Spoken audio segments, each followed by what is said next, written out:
Hi guys. चिंता छोड़ो सुख से जियो। पार्ट 8 समस्याओं का हमला।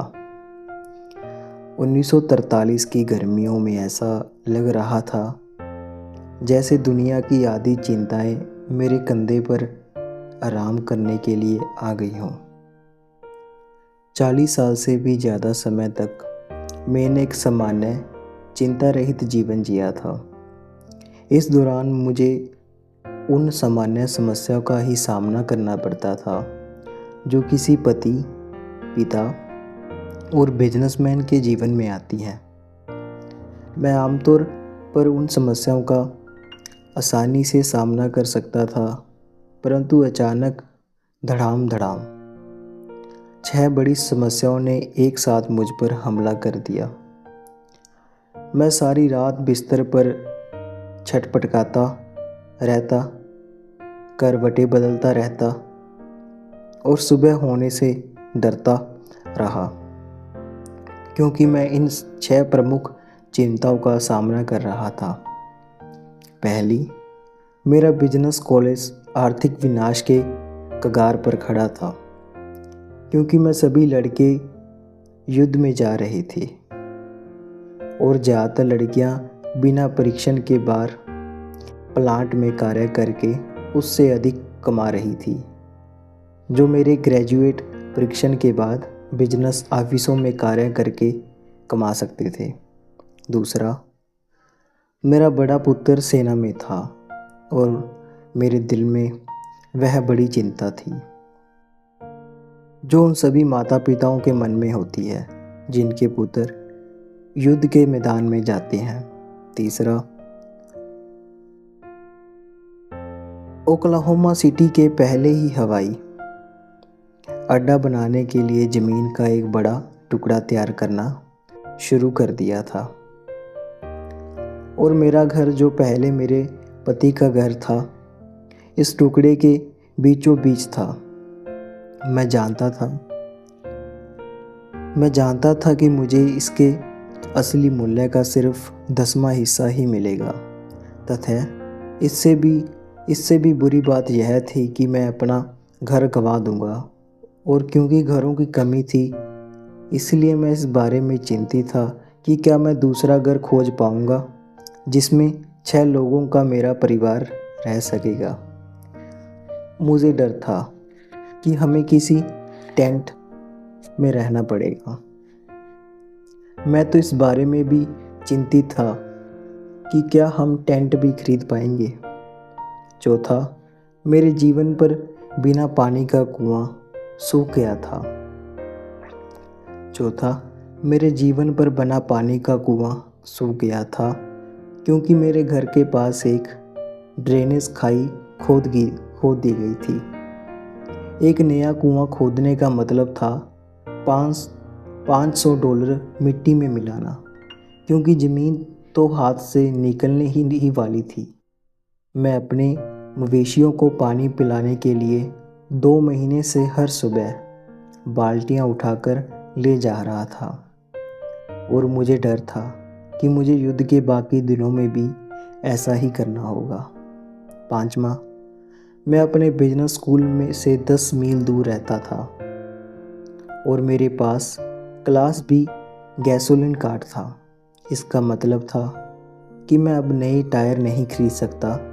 इसलिए मैं इस बारे में चिंता करता था कि जब मेरी पुरानी फोर्ड गाड़ी के पुराने टायर जवाब दे जाएंगे तो मैं ऑफिस तक कैसे पहुंच पाऊंगा। 5वां, मेरी सबसे बड़ी बेटी ने समय से 1 साल पहले ही हाई स्कूल पूरा कर लिया था।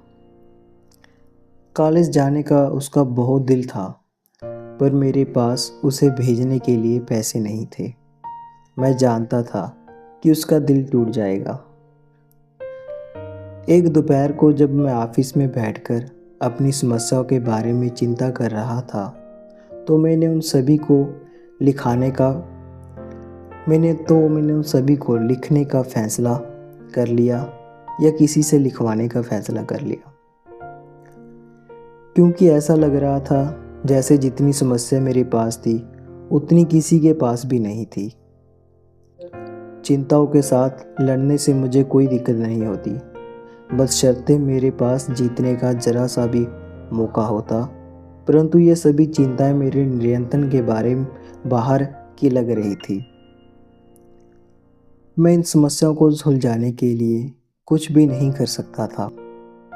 इसलिए मैंने अपनी समस्या की टाइम की हुई सूची को फाइल कर लिया, और जब कई महीने गुजर गए तो मैं इस सूची के बारे में बुरी तरह भूल गया।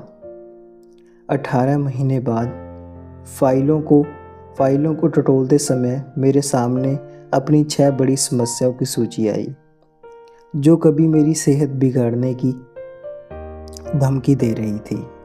मैंने उन्हें बहुत रुचि से पढ़ा और मुझे इससे फ़ायदा भी हुआ। मैंने देखा कि उनमें से एक भी घटना नहीं घटी। उनके साथ जो हुआ वह यह रहा। पहला, मैंने देखा अपना बिजनेस कॉलेज बंद करने के बारे में मेरी सारी चिंताएं निरर्थक थी, क्योंकि सरकार ने वेटरन्स को प्रशिक्षित करने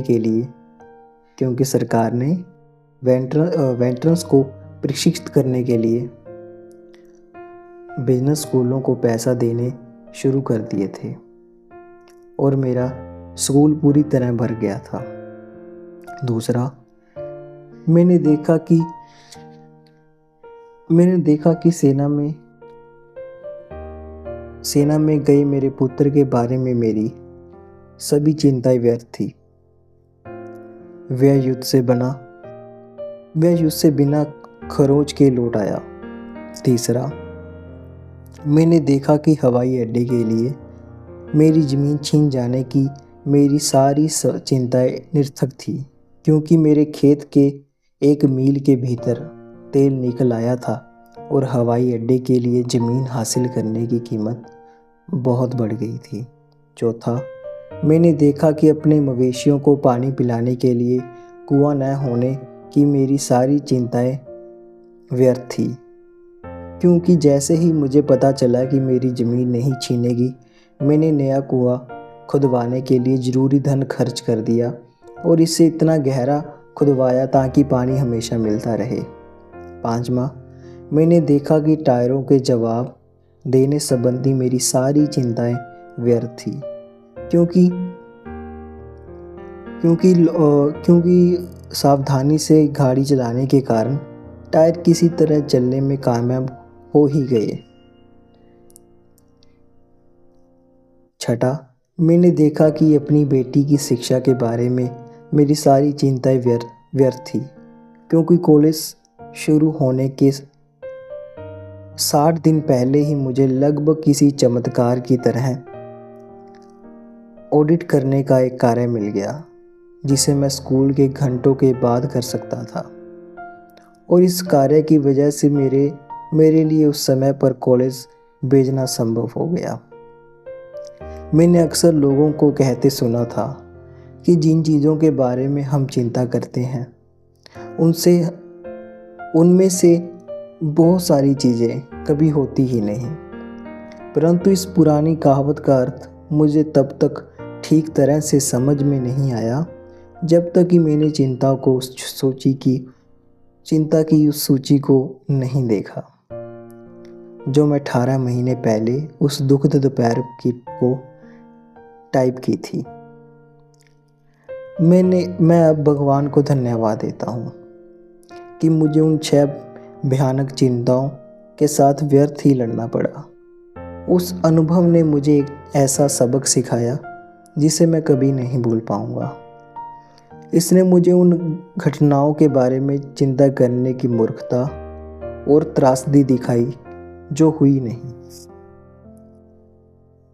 नहीं घटनाएं जो हमारे नियंत्रण के बाहर है और शायद कभी नहीं होगी। याद रखें, आज ही वह आने वाला कल था जिसके बारे में आप गुजरे हुए कल में चिंता कर रहे थे। खुद से पूछिए, मैं किस तरह यह मान लूं कि जिस बारे में इस समय चिंता कर रहा हूं वह घटना सचमुच होगी। धन्यवाद।